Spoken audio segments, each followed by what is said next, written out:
नमस्कार दोस्तों, ताऊ जी ज्ञान में आपका बहुत बहुत स्वागत है। मैं आपका अपना फाइनेंशियल यूट्यूबर आज आपके लिए एक ऐसी कहानी लाया हूं जिसने पूरी दुनिया की अर्थव्यवस्था को हिलाकर रख दिया था। 2008 का फाइनेंशियल क्राइसिस, एक ऐसा भूचाल जिसने चंद दिनों के अंदर ट्रिलियंस ऑफ डॉलर्स को राख में मिला दिया था। आज के इस एक्सप्लेनर में हम ताश के पत्तों के इस महल के गिरने की पूरी कहानी को बिल्कुल आसान भाषा में डिकोड करेंगे।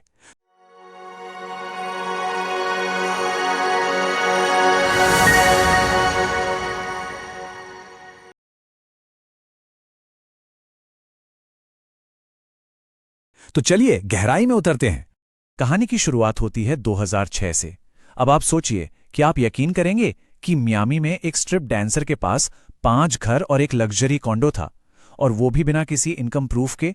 जब उससे पूछा गया कि भाई बैंक तुम्हें इतने लोन दे कैसे रहा है, तो उसका जवाब था, चुकाने की जरूरत ही कहाँ है, हर 6 महीने में प्रॉपर्टी के रेट डबल जो हो जाते हैं। ये उस वक्त के बाजार के पागलपन का सबसे सटीक उदाहरण था। आज की हमारी इस चर्चा का एजेंडा बिल्कुल साफ है। हम इस पूरी कहानी को 4 हिस्सों में बांटेंगे। पहला, कैसे ये बेतुका हाउसिंग बबल बना। दूसरा, कैसे बैंकों ने इस जहर को पैक करके बेचा। तीसरा, वो भयानक मार्केट क्रैश। और अंत में इस तबाही का असर और बिटकॉइन का जन्म। तो चलिए हमारे पहले एक्ट की तरफ बढ़ते हैं, द एब्सर्ड हाउसिंग बबल। आखिर अमेरिका का रियल एस्टेट मार्केट जमीनी हकीकत से इतना दूर कैसे चला गया? देखिए, सन 2000 में जब .com बबल फटा तो मार्केट को उबारने के लिए यूएस फेडरल रिजर्व ने इंटरेस्ट रेट्स को 6% से घटाकर सीधा 1% कर दिया। अब आप ही सोचिए, जब बाजार में 1% पर इतना सस्ता पैसा मिलेगा तो कौन लोन नहीं लेगा। लोगों ने स्टॉक मार्केट छोड़कर अपना सारा पैसा हाउसिंग में डालना शुरू कर दिया, क्योंकि सबको यही लगता था कि घर के दाम तो कभी गिर ही नहीं सकते। उस दौर का बस एक ही मंत्र बन गया था, बाय, फ्लिप, प्रॉफिट, रिपीट। यानी खरीदो, पलट कर बेचो और मुनाफा कमाओ। लालच का एक ऐसा माहौल बन चुका था जहां ब्रोकर्स अंधाधुंध निंजा लोन बांट रहे थे। No income, no job, no asset. आप करते क्या हैं, कमाते कितना है, इन सब से किसी को कोई मतलब नहीं था। बस आओ और घर खरीदो। और यहीं से जन्म होता है इस टर्म का, सब प्राइम मॉर्गेज। आसान भाषा में समझें तो ये उन लोगों को दिए गए होम लोन थे जिनका क्रेडिट स्कोर बहुत ही खराब था और जिनकी लोन चुकाने की कोई हैसियत नहीं थी। बैंकों ने आंखें बंद करके ऐसे लोगों को करोड़ों के घर फाइनेंस कर दिए। पर सवाल यह है कि बैंक आखिर ऐसा कर क्यों रहे थे? इसका जवाब हमें हमारे दूसरे एक्ट में मिलता है, पैकेजिंग द पॉइजन, यानी जहर की पैकिंग। बैंकों के पास एक सीक्रेट हथियार था, एक ऐसी फाइनेंशियल इंजीनियरिंग जिससे वो अपने सारे खराब लोन दूसरों के सिर मढ़ रहे थे। इस कॉन्सेप्ट को समझना बहुत जरूरी है।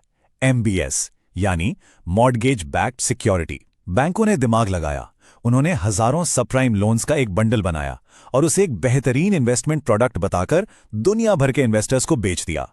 इस ट्रिक से बैंक की बैलेंस शीट एकदम साफ हो गई, उन्हें तुरंत पैसा मिल गया और वो फिर से नए लोन बांटने के लिए बिल्कुल आजाद हो गए। इन लोन्स के बंडल्स को, जिन्हें सीडीओ भी कहा जाता था, ट्रांचेस यानी अलग अलग हिस्सों में बांटा गया। इसे एक कतार की तरह समझिए। कैटेगरी ए सबसे सुरक्षित थी, जिन्हें लोन की ईएमआई से सबसे पहले पैसा मिलता था, लेकिन रिटर्न सिर्फ 7% था। कैटेगरी सी सबसे रिस्की थी, जिन्हें 12% का हाई रिटर्न मिलता था, लेकिन अगर लोग डिफॉल्ट करते तो सबसे पहले पैसे इन्हीं के डूबते। लेकिन यहां सबसे बड़ा स्कैम हुआ। जो रेटिंग एजेंसीज ये तय करती हैं कि कौन सा इन्वेस्टमेंट कितना सुरक्षित है, वो खुद बैंकों से पैसा खा चुकी थीं। उन्होंने कचरे के भाव वाले इन जहरीले सबप्राइम बंडल्स पर ट्रिपल ए की मोहर लगा दी। ट्रिपल ए का मतलब होता है एब्सोल्यूट सेफेस्ट इन्वेस्टमेंट। दुनिया भर के इन्वेस्टर्स और पेंशन फंड्स ने इन्हें सेफ समझकर अपनी जिंदगी भर की कमाई इसमें झोंक दी। एक तरफ ओवर कॉन्फिडेंस में डूबे वॉल स्ट्रीट के बड़े बैंक्स थे, जो सीना तान कर कह रहे थे कि हाउसिंग प्राइसेस हमेशा ऊपर जाते हैं, मार्केट पूरी तरह सेफ है। और दूसरी तरफ थे माइकल बरी, एक बेहद स्मार्ट और थोड़े अजीब इन्वेस्टर। माइकल ने एक्चुअल डेटा को गहराई से देखा और समझ गए कि ये पूरा मार्केट खराब लोन्स पर टिका एक भयानक बबल है जो बस फटने ही वाला है। फिर माइकल बरी ने इतिहास का सबसे बड़ा दांव खेला।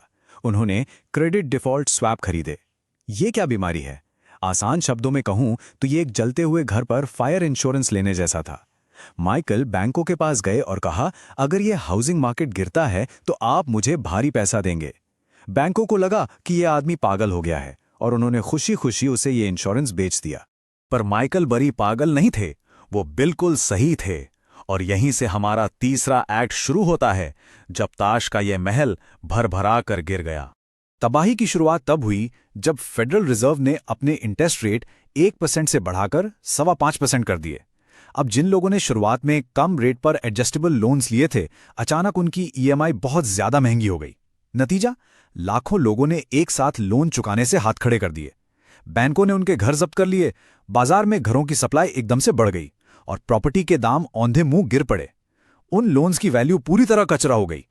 आप जरा इस फिगर को देखिए, $11.8 बिलियन। ये सिर्फ एक नंबर नहीं है, ये बियर स्टर्न्स नाम के एक बड़े इन्वेस्टमेंट बैंक का अपना पैसा था। लेकिन इस बैंक ने जो दाव खेले थे ना, उसके लिए मार्केट से $380 बिलियन उधार ले रखे थे। 11 रुपए अपनी जेब से और 380 रुपए उधार के। इसे कहते हैं हाई लेवरेज का जहर।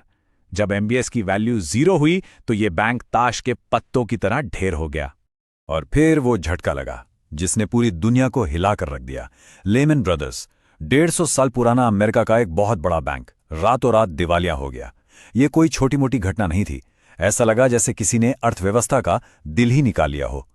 बैंकों ने एक दूसरे पर भरोसा करना बंद कर दिया, लिक्विडिटी सूख गई और बाजार में कैश का अकाल पड़ गया। $28.8 ट्रिलियन, जी हां ट्रिलियन, एक ही साल के अंदर पूरी दुनिया के बाजार से इतना पैसा राख हो गया। ये आग सिर्फ अमेरिका तक सीमित नहीं रही। यूरोप, एशिया, हर जगह स्टॉक मार्केट्स क्रैश हो गए और इन्वेस्टर्स की जिंदगी भर की गाढ़ी कमाई स्वाहा हो गई। पैसों के नुकसान से भी बड़ा था इसका मानवीय असर। दुनिया भर में करीब 7.5 लाख लोगों ने अपनी नौकरियां खो दी। आम इंसान, जिसका इस पूरे सट्टेबाजी के खेल में कोई हाथ नहीं था, वो सीधा सड़क पर आ गया। ग्लोबल इकोनॉमी पूरी तरह से डीप फ्रीज में चली गई। इसके बाद जो हुआ, उसने दुनिया के फाइनेंशियल सिस्टम को हमेशा के लिए बदल दिया। हमारा आखिरी एक्ट, तबाही के बाद का मंजर और बिटकॉइन का जन्म। जब बैंक डूबने लगे तो अमेरिकी सरकार ने टार्प बेलआउट पैकेज निकाला। $700 बिलियन सरकार ने हवा से छापे और उन बैंकों को बचा लिया जिन्होंने ये पूरा संकट पैदा किया था। जरा सोचिए, आम जनता के टैक्स का पैसा उन बड़े बैंकरों को बचाने में लगाया गया जिनकी लालच की वजह से करोड़ों लोग बेघर हुए थे। ये सच में एक बहुत कड़वा घूंट था। लोगों का ये गुस्सा बिल्कुल जायज था। करोड़ों आम लोगों के घर छिन गए, लेकिन बैंकरों ने अपने करोड़ों के बोनस मजे से रख लिए। इस अन्याय के खिलाफ 2010 में न्यूयॉर्क के जुकोटी पार्क में ऑक्यूपाई वॉल स्ट्रीट नाम से भारी विरोध प्रदर्शन हुए। एक ही नारा गूंजने लगा, वी आर द 99%। आम नागरिकों को समझ आ गया था कि ये पूरा सिस्टम सिर्फ ऊपर के 1% लोगों की जेबें भरने के लिए सेट किया गया है। और यहीं से फिनेंस के फ्यूचर पर एक बहुत बड़ा सवाल खड़ा हुआ। जब आपको अपने ही बैंकों और अपनी ही सरकार पर से पूरा भरोसा उठ जाए तो आपके पास ऑल्टरनेटिव बचता क्या है? ये पब्लिक ट्रस्ट के टूटे हुए भरोसे का सबसे बड़ा नतीजा था। इसी टूटे हुए भरोसे की राख से जन्म हुआ बिटकॉइन का।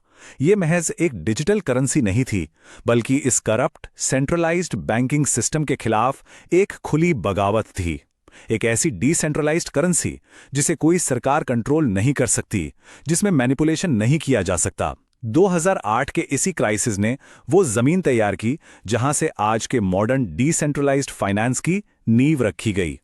तो दोस्तों, ये थी उस भयंकर तूफान की कहानी जिसने फाइनेंस की दुनिया को हमेशा के लिए बदल दिया। एज अ फाइनेंशियल यूट्यूबर मेरा मकसद यही है कि ऐसी कॉम्प्लेक्स चीजें आप तक सिंपल भाषा में पहुंचा सकूं। अगर आपको इस एक्सप्लेनर में मजा आया और 2008 का ये क्राइसिस आसानी से समझ आया हो तो इसे लाइक जरूर करें और ताऊजी ज्ञान को सब्सक्राइब करना ना भूलें, ताकि मार्केट की ऐसी ही डीप इनसाइट्स हम आपके लिए लाते रहें। खुद अपनी रिसर्च करते रहें और हमेशा याद रखें, बाजार में लालच और डर से बचना ही सबसे बड़ी जीत है। मिलते हैं हमारी अगली चर्चा में। जय हिंद।